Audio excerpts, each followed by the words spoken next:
So But let's go back to when did you arrive in Plaszow? in Plaszow, it's called Plaszow, I arrived there in December 43, in the middle of the winter. And Plaszow was on a Jewish cemetery. The Jewish cemetery of Podgórze, of Krakow, because all the other cemeteries were full, they took off all the tombstones. It was a mountain, and made street walks out of it. And over there was this, the commandant was somebody by the name of Goeth. Maybe you heard about him. Goeth, Goeth. And he was the commandant. He used to stand on the porch and shoot people who were passing by, just shoot prisoners. And the Plaszow was a camp where there were printing presses and there were all kinds of other things, but most of the people didn't do anything. It was like from there they shipped them to the different concentration camps. That concentration camps that requested workers would be shipped from there. And one day I was taken to carry flour into the basement of John.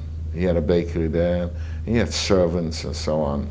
He was one of the worst Germans I ever met in my life. They hung him in Poland by his feet after liberation by the Russians.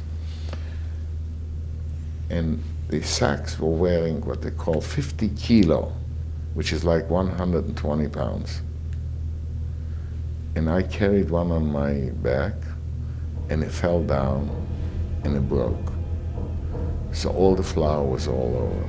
Within a minute came down Mr. Goeth from this porch, and he had a whip for a horse, you know, which is a stick, and after that is this long whip. And he whipped me for about 20 minutes, and he shouted, and you know, he had a good time.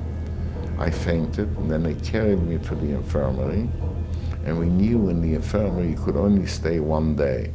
At nightfall, they take you to the ravine. So some of my friends, I had 4 friends that we went into camp together.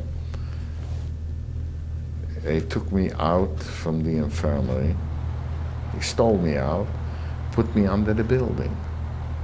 And I was there overnight while they emptied the infirmary to shoot the other people in the ravine.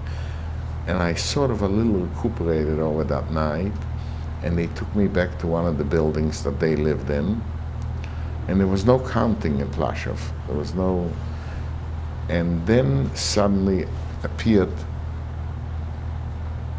a notice that they need 60 metal workers and 200 woodworkers.